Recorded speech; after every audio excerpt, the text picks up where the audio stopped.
Mr. Vice Chairman, sir, I would like the Honorable Minister to say that the numbers that he has provided regarding the number of banks that India needs are not being plucked out of a hat, that banks will be strengthened, systems of accountability in banks will be improved, and when mergers take place, merger will take place not for the sake of reducing the number of banks, but mergers will take place because it makes sense for both banks to come together.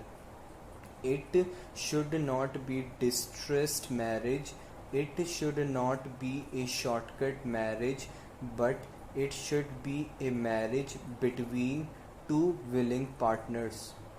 Sir, finally, banks have been in the news in the last couple of months. We have all read the large number of financial frauds, financial scams that have taken place. This is not just in the public sector banks, but we are also seeing this in private sector banks. So clearly, there has been a complete collapse of governance systems. Within the banks, there has been a collapse of the governance system between the government and the bank, and there has been a collapse of the regulatory system. I would urge the government to use this opportunity to take the people of India into confidence, because there is nothing more psychologically devastating to a country when it begins to lose confidence in its banks. Losing confidence in politicians is one thing, but losing confidence in banks, in my view, is far more disastrous, because in the case of politicians, you can always choose when elections are there, but in the case of banks, you cannot. So I think in order to instill confidence in the people that the banking system is healthy, I think the government should come out and say that these are the steps that it is taking to ensure improvement in governance within the banks. These are the steps that it is taking to improve the regulation of banks, which is done by the Reserve Bank of India, and these are the steps that the government is taking to improve its own relationship with the banks. Sir, with these words, I support the bill. I wish the bill had come much earlier, but I urge the government to use this opportunity of looking at some of the structural problems of our banking industry, and not look at privatization and denationalization as instant miracles. Sir, I am sorry. I was focusing on the SBI bill, and I did not expect that this bill would come up.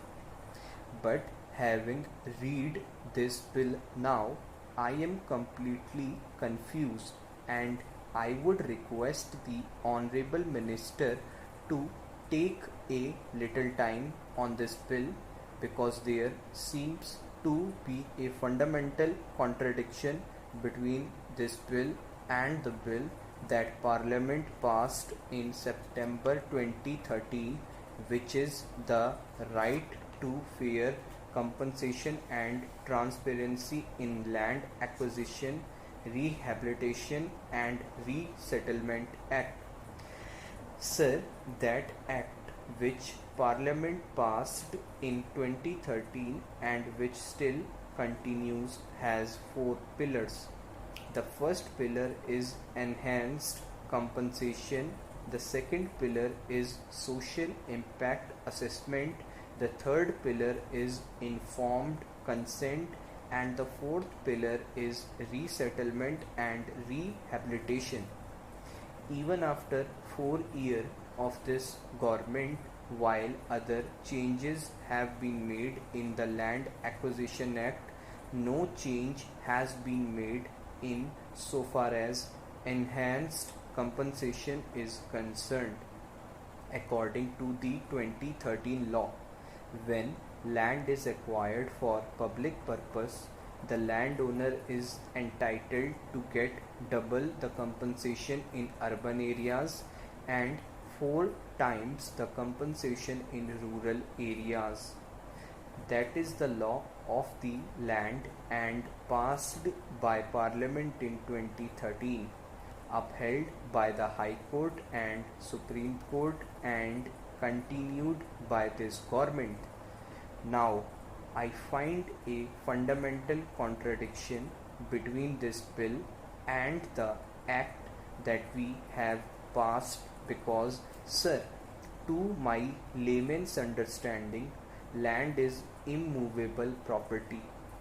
Now, if land is immovable property, what the Honorable Minister is now saying, he is using the word astronomical increase. Does double the compensation mean astronomical? That is my first question, because Parliament has passed a law which is entitling landowners to double the compensation in urban areas and 4 times the compensation in rural areas.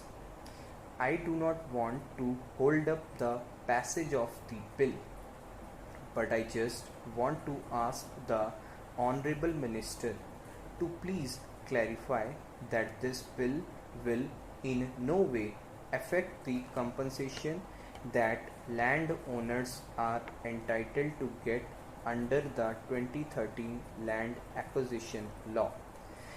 If he can assure that, then I think I would be in a position to support it.